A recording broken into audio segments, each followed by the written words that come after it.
Hello children. So children, in our last class we have discussed till relation with the state, right? So in our today class we are going to discuss about the Veershaiva tradition in Karnataka. Okay, so in Karnataka in 12th century a movement started, and who led the movement? It was led by Brahman named Vashavana. Okay, and he was a minister in the court of Chalukya king. Now, he was also having his follower who were known as Veershaiva and even called as hero of Shiva.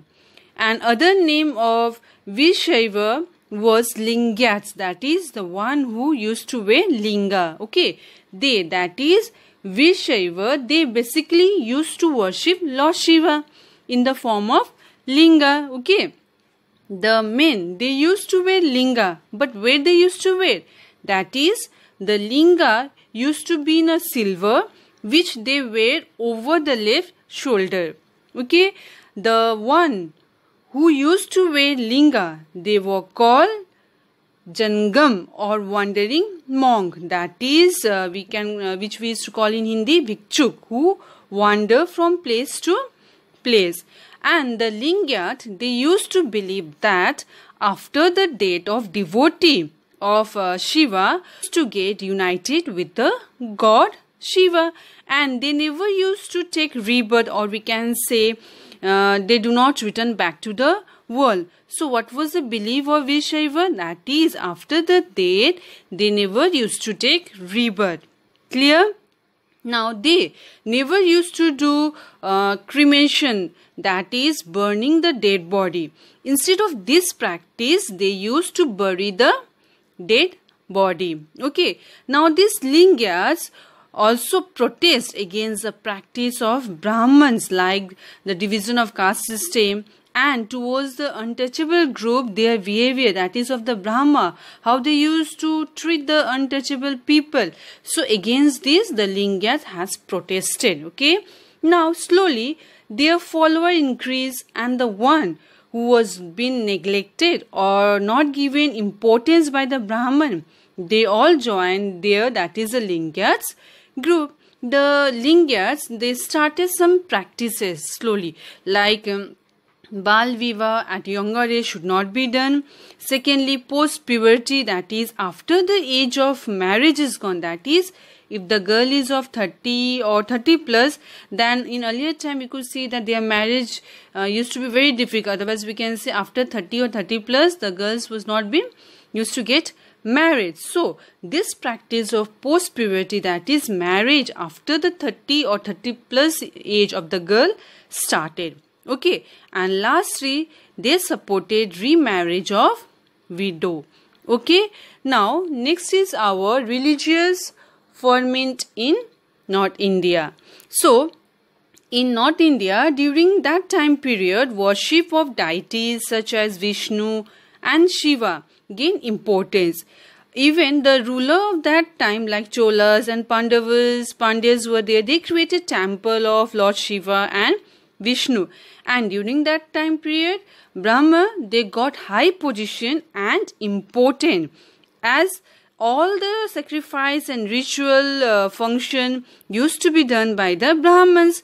Now during that time, we could see that many religious leaders like Naths, Jogi, even artisan, weaver came out from the controversy thinking of orthodox Brahman, and they started, that is they started to raise question to the authority of the Vedas, and they also expressed their viewpoint to the ordinary people, or we can say to the common people. They expressed their viewpoint, as during that time the ruling elites was in majority, so they were having lots of power and they were strong, so their downfall was not possible. So later we could see that they came and diverted the mind of the king and started Sufi, that is Islamic tradition, began.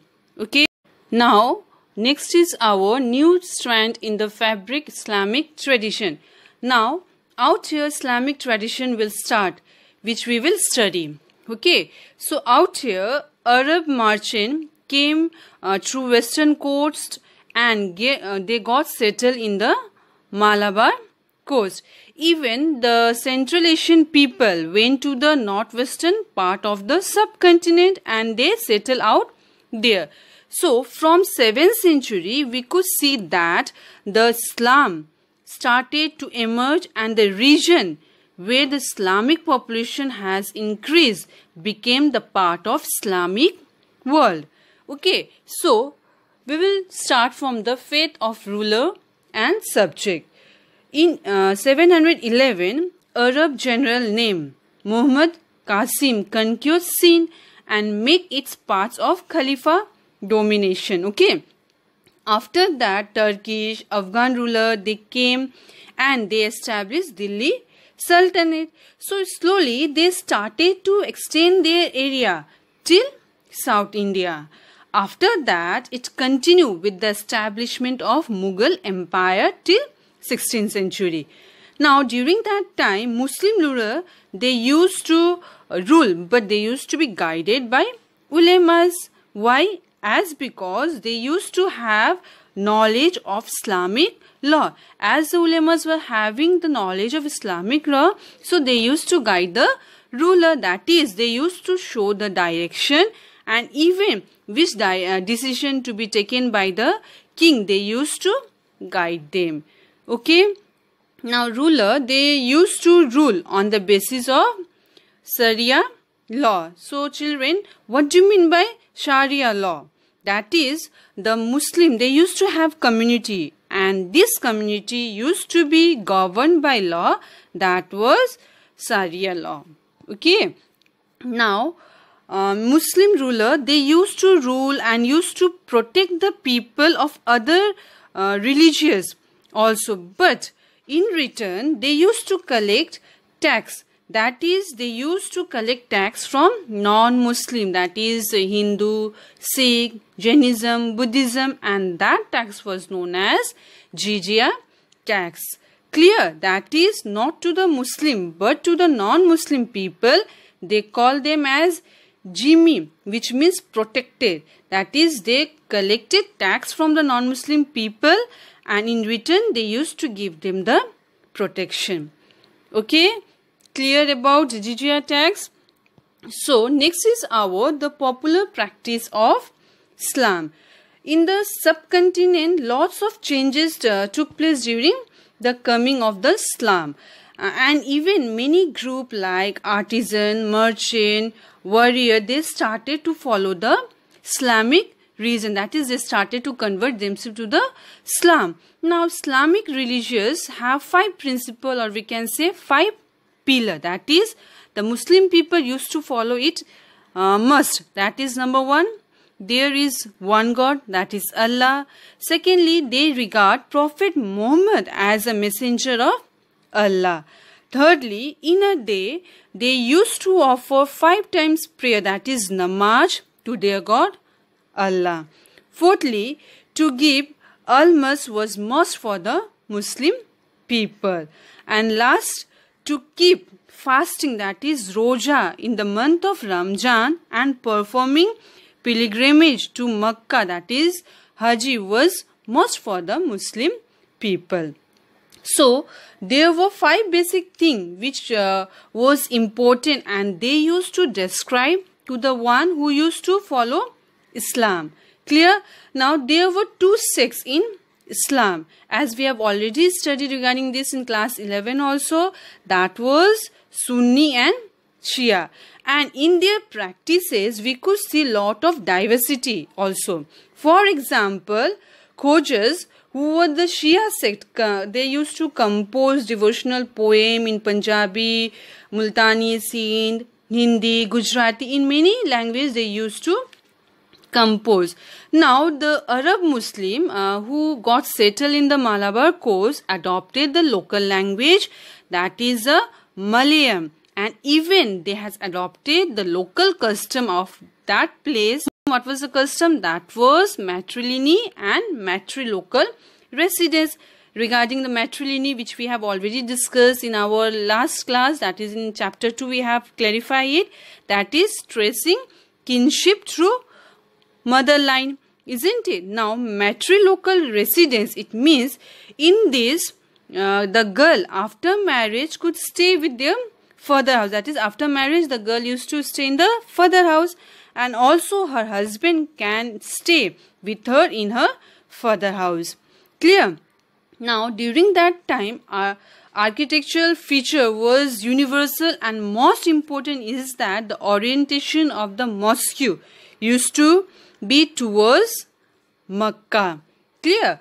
And also the mihrab used to be there, that is a chamber in mosque indicating towards Makkah, and other is a minbar, is a pulpit, we can say a raised platform in the mosque from where the sermon, that is the speech, used to be given. Clear? So that this was the structure of the mosque, and a mosque in Kerala was built with shikhara, that is it was made of boat shape. You could see the picture out here, children. The topmost, this is a shikhara. And next one is that we will get the mosque in Kashmir, it was made of wood, and in Bangladesh it was made of bricks. You could see the image out here, children. Clear? Next is our names for communities, that is different names for Muslim communities. Now you all see the news channels, right, of today. What you all see out there, that is there is lot of controversy between Hindu and Muslim. So there are some natic power which spark fire between Hindu and Muslim. Clear? So if you see that before 14th century, such things were not there, as they were not called by Hindu or Muslim. So it was seen that after 14th century it was used. Why? As to identify anyone's in terms of region from which they came from. Like to the Turkish ruler, they were called as Turushaka, and people who came from Tajikistan were known as Tajika, and the people who came from Persia were known as Pershika. Now even the Turks and Afghans were called as Shakhas and Yavana, and the people, the one who migrate from one place to another, were called Melichaha. So children, in this way you could see that names was been given to the communities. So that means after 14th century it has started. So before that this system was not there. Okay, so children, today till this much. Thank you.